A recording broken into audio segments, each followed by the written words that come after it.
The American Broadcasting Company presents, transcribed, Fail!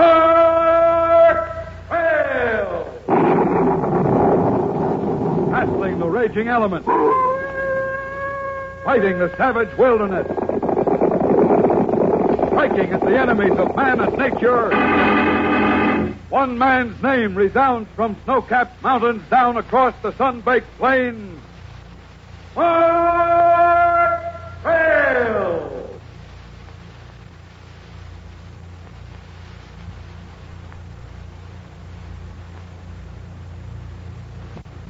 It is late evening, and in the darkness that shrouds the state highway leading from the town of Clarksville, a shadowy figure strides along the side of the roadside to where the buildings are few and far between.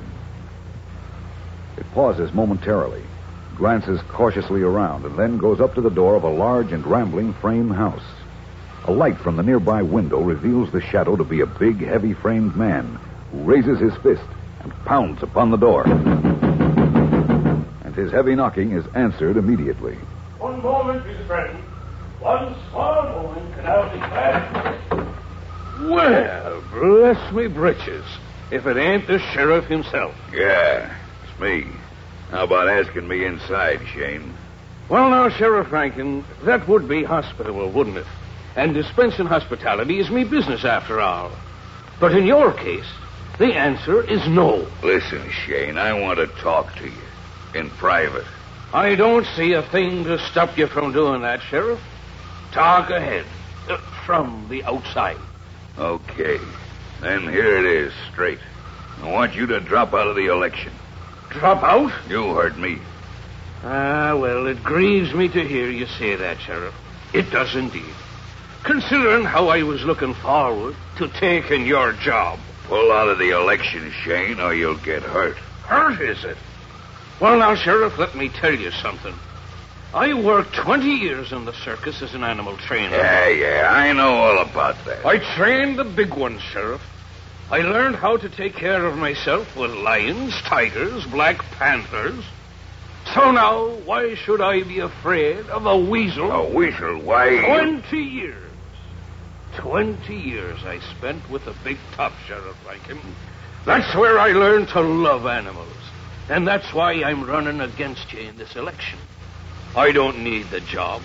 Me hotel here gives me a decent living. Then why? Because I know all about your dirty business deals with the gang who are trapping animals out of season. I know how you look the other way while they break the law and then take a cut out of their illegal profit. You can't prove any of that, not a thing. You're so right. I can't. More's the pity. And that, Rankin, is why I have a burning desire to take over your job. To collect the evidence and put you behind bars where you belong. Then you won't withdraw. There's nothing wrong with your hearing, is there now? Or would you like it in writing? All right. But remember this, Shane. You called me a weasel. And if you know as much about animals as you claim to, you should know what happens when you push a weasel into a corner.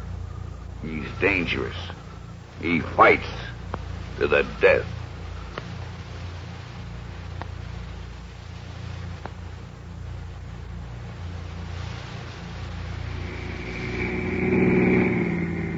Mark, how far have we driven today, anyway?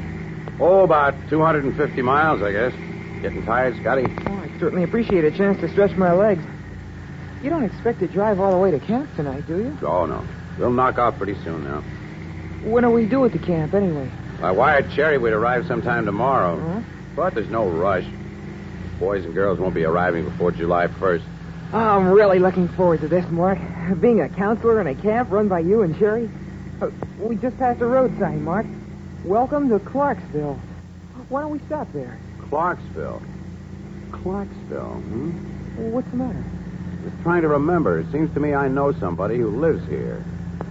I'm sure I've addressed letters to Clarksville. Maybe it's... Oh, of course. I know now. Jeremiah Shane. Scotty, we're really in luck. Oh? Couldn't be better. Jeremiah runs a hotel here, and he's one of the most remarkable characters I've ever met, too. Well, what's so remarkable about it? Well, he's an old circus man. Used to be about the best animal trainer in the business before he retired. We're coming into town right now. Keep your eyes peeled for the hotel. Right. Say, there's a couple of men there outside the sheriff's office. Maybe they can guide us to it. Good idea. I'll pull over and ask. Say, pardon me. Can you direct me to Shane's Hotel? You say, Shane? That's right. Well, now, if you really want a good hotel, you ought to go to the Elliott House. 1/4 mile straight down the road. Yeah, thanks, but I want the Shane place. Food's bad, mister. Very bad.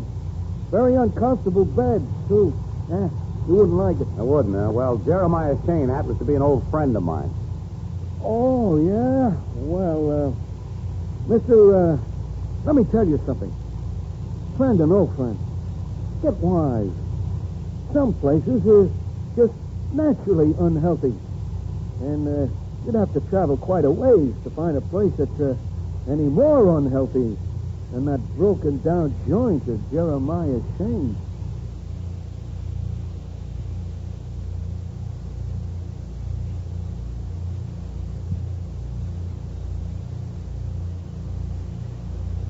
Well, now, if the leprechaun himself didn't answer me prayers. Mark, it's good to see you. Oh, it's good to see you, Jeremiah. This is my young friend, Scotty. Oh, sure. Mark's written about you in his letter, son. Glad to meet you. Same here, sir. Well, now you're here, Mark. You're going to stay a while, of course. Well, sorry. Can't do it this trip, Jeremiah. Scotty and I have to start off again early tomorrow morning, right after breakfast. You know, I was sort of hoping... Well, never mind. Well, but then you've got to take a look around the property right now, while there's still a little light, eh? Hey, you're not too tired? No, not a bit, Jeremiah. How about you, Scotty? Golly, no. You know, I put a lot of work on the place, and I'm real proud of it. Yeah, now, just follow me now. Mark, are you going to ask him about those men at the sheriff's office? No. I'll talk to him later. He looks like there's something on his mind anyway. Scotty, being a friend of Mark's, I imagine you're fond of animals, too. I sure am. Well, let's start with me own little zoo. Zoo? Here? That's right. It's not big, of course, but I enjoy having the animals around, and me customers get a thrill out of it. Around this way now. Jumping catfish, Mark. What's the matter? What a professional layout. Cages, dens. Take note of me small animal hospital there. Yeah, everything's certainly well organized, Jeremiah. The animals themselves. Look, Mark, our leopard, those deer, and is that monkey a baboon? Aye, that it is. You've taught the boy well, Mark. Over there in that end cage, I can't quite make out. My gosh, Mark, look. What? That girl in the cage with a wolf. Oh, that's only me daughter, Patty. But she... Don't worry now, son. She and Lobo have been friends for years. Oh, yes, I remember now. You wrote me that you were teaching Patty the tricks of animal training. That I have. And pretty good she is, too. If I do say so myself, I shouldn't. Hey, Patty! Patty, me darling! Oh, hello, Dad. Visitors? Sure, and very special visitors, Patty. I'm just cleaning Lobo's cage, Dad. I'll be right out. It's a regular timber wolf. Yes, it is. That's a magnificent animal, Jeremiah. One of the finest I've ever seen. Lobo's one of me real old friends, Mark. I trained him, showed him for years, and when I left the circus, I thought he deserved a rest, too. So they sold him to me, and here he is now. Pride of the Shane establishment. Come on up to the cage. Look him over. All through, Patty? Coming right out, Dad.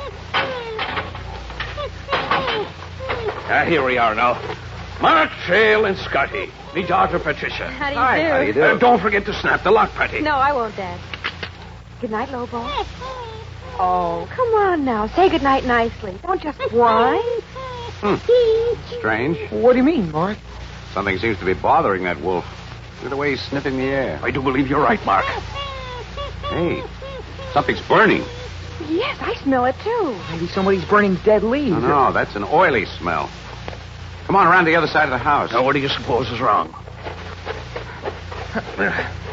Look, under the side porch. By all the saints. Dad, how could a fire start under there? It'll start by itself, that I know. Mark, what could be making such thick black smoke? Must be rags soaked in chemicals. Something oily. Set a fire and push way under the porch. Have to get at it somehow. I can do it. I'll crawl into this hole. No, wait, Scotty, wait. I can get to it this way. Now, come back, Scotty. I'm all right. I'll just crawling and smothering. Scotty, come out. It's too thick to breathe in there. That's what I was afraid of. I can't move. I can't move any weight at all. Bart, we've got to get him out. He's choking to death. I'll get it.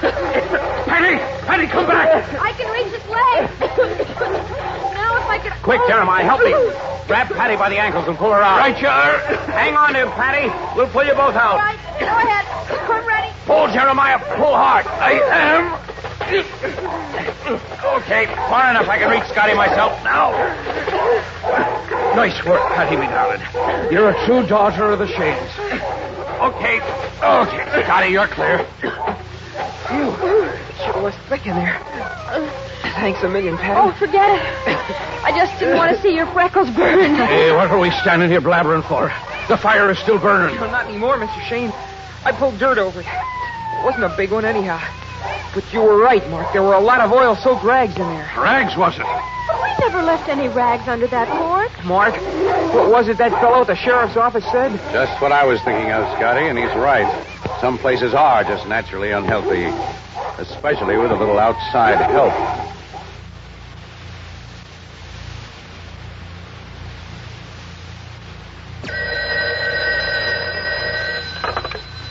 Yeah? Hello, Marty. This is Rankin. Why, hello, Sheriff. Seen any good lawbreakers lately? Got that. We got another job to do. You mean with Nature Boy up on a hill? That's right. And I've been thinking. Oh, Sheriff, stop bragging. Cut the kidding. This is serious. There'll be no more trapping out of season if he wins the election. No money in your pockets, even. How do you mean, Sheriff? They don't have pockets in jail clothes, Marty. You got something there. So? So we've got a lot of work to do tonight. The usual place? Yeah, 9 o'clock. And be ready to stay out a while. Right.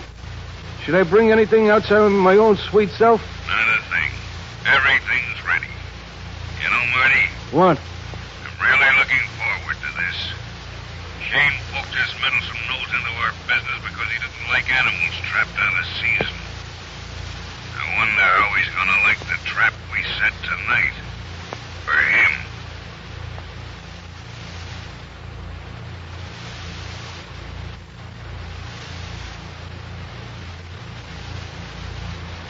As Sheriff Rankin hangs up the phone, a cruel, confident smile wreathes his heavy features. What is his plan? We'll find out tomorrow in the second installment of The Wolf Trap. Tune in, same time, same station on Tuesday, and find out what happens to Mark Hale! Battling the raging elements, fighting the savage wilderness, striking at the enemies of man and nature. One man's name resounds from snow-capped mountains down across the sun-baked plains. Mark